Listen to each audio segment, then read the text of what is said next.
happening. He jokes around about it. It was great. It was man. dope. It was a cool great. venue, man. We enjoyed the fuck out of it. yeah. It's just so nice to see someone figure out a way to make grappling really exciting. I was planning to leave early. I'm not gonna lie to you. Yeah. I was like, what lie can I? I get a little Joe to get depressed. out of here? But then, you know, because usually jiu-jitsu takes forever and it's like kind of boring. Yeah. That shit was thrilling, son. Yeah. Well, I wasn't going to miss it for the world. In fact, I flew in from Vegas. I got up at 5 in the morning. I went from Vegas. I took the airplane to L.A., drove to Disneyland, hung out with my family till 4 o'clock, got in my car, drove to Eddie's thing, went from 5 to 8:30 at Eddie's It's thing. fucking nuts, man. You know how Yeah. I think on the Whitney Cummings podcast you said you look at Kevin Hart and he makes you feel lazy, so you want to work harder. Yeah, I think you mentioned something like that. Like yeah. you look at Kevin Hart. That's how you. That's what you do for me. Like I was talking about it with someone the other day. I was You're like, talking to me about it.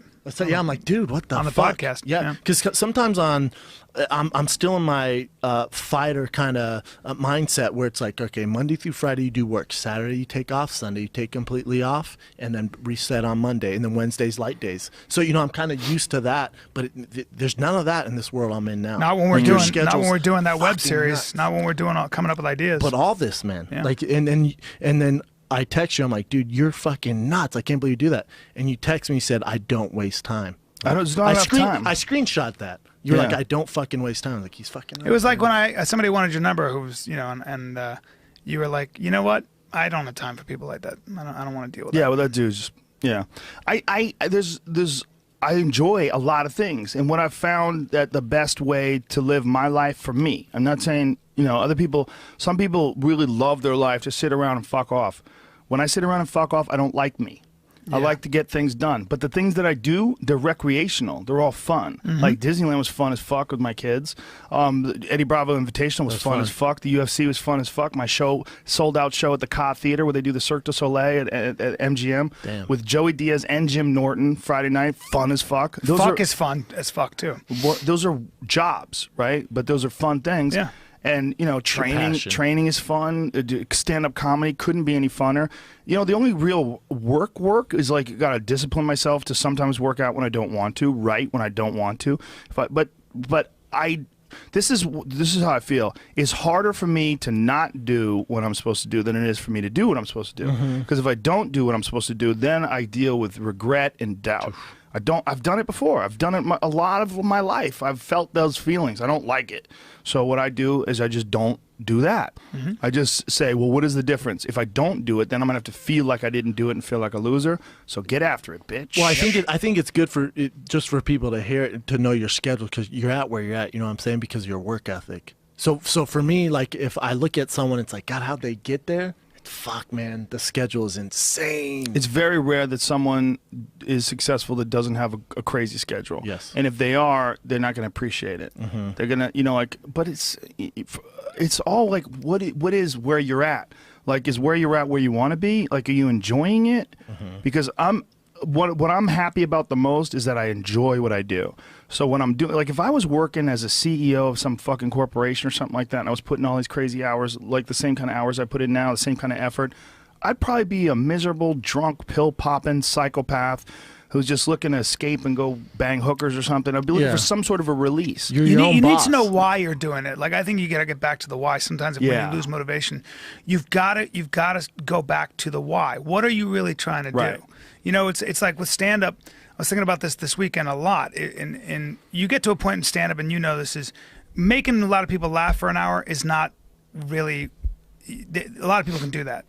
Are you growing? Are you writing new stuff? Are you being thematic? Are you surprising yourself? Are you coming up with a whole new angle, a new idea? Or are you falling back on your old tricks? Even if it's a variation on that theme. And that challenge never goes away. Yeah, there's that feeling when you don't do a new joke because you're scared of it, it's not going so well, so you go back to some old stuff that you know works, and it gets a laugh, like and it that kills, but you feel hollow. You feel dead inside. Yeah, Yeah, you feel exactly. hollow. Well, you can't fake yourself. No. You can't trick yourself. No. The guys who can are monsters. Ugh. Terrible. I mean, can't monsters do it. in the worst way. I feel unauthentic. And also, when you do stand-up, you have people coming back to see you 3 times or whatever. You owe it to them. I can't come back with the same bag of tricks. And it's really hard to write new material. It's really hard to have a new hour and be thematic after a year. It's really, really difficult. But part of me dies when I go back sometimes in my to Old Faithful just to get that laugh. You just, it's not satisfying. But you also have to be entertaining. You know, one of the things I said, I talked to Jim Jeffries about this. I'm like, when you do, not Jim Jeffries, Jim Gaffigan. I like, when you do a new special, do you abandon all your own material? He goes, yeah, a lot of it. But he goes, it's important for me to do new stuff, but it's also important for me to do well. It's like the people pay a lot of money to come see me. I have to make sure the show is really good. And sometimes I get people shout out, they like some of the old stuff. They want to see the old songs. So you'll give it to them and stuff. But Jeffries has, or excuse me, Gaffigan. I keep doing that. Gaffigan has that with that Hot Pockets thing. Like, it's almost like you can't do stand up without doing that Hot Pocket. People want to see it. Yeah, and sometimes Louis C.K. they'll yell out the bag of dicks. You know, we had that bag of dicks joke. You know, yeah, man, you miss some of those old beats and those old songs, you know, but I think if you're not constantly a little bit uncomfortable, this is going to sound weird, but I was thinking about this. I go and spar with Chris Van Oerden. He doesn't beat me up. He doesn't hit me. I mean, he'll hit me, but I say, just don't break my jaw. Please don't hit me in the nose. But I'm nervous. I'm always nervous. I don't want to go spar. I don't want to do it. I'm nervous. And we move around and we'll go 4 rounds. I'm exhausted. I look like shit. I get hit. I don't feel good.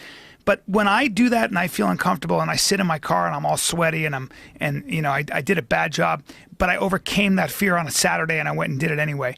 Something happens where I get more creative, where I just start writing. I don't know what it is, but it opens up a different channel. It's brain trauma. Maybe. It's also a lack of regret because you don't have the regret that you didn't. Like a pussy you didn't shy away from something that was challenging to you. Instead, you embraced it, and then you got excited to the fact that you did it. Yeah, I did it. Yes. And being excited about things also is like creative fuel. I think it's so important to do that. I tell you what, I'm not finding that physically. I get it mentally from all the shows and our merchandise and doing all this and the podcast. But as far as physically, Guido Portal, take his class. Take Guido Portal. But you're getting it a little bit out of. I just realized that's a Fighter and the Kid T-shirt, the Metallica shirt. Yeah, you're that's not mad at that. That's our West Coast. Well, I can't wait for Scrooge McDuck. There will be a Scrooge McDuck Fighter and the Kid shirt. I will be wearing it on this podcast. It will be limited edition because Warner Brothers will find out about it, and it will be a problem. Yes, but I'm gonna release it on the darkness. He's gonna have to sell it only with Bitcoin, so nobody can get money out of it. Sue, I didn't get any money for those. Yeah.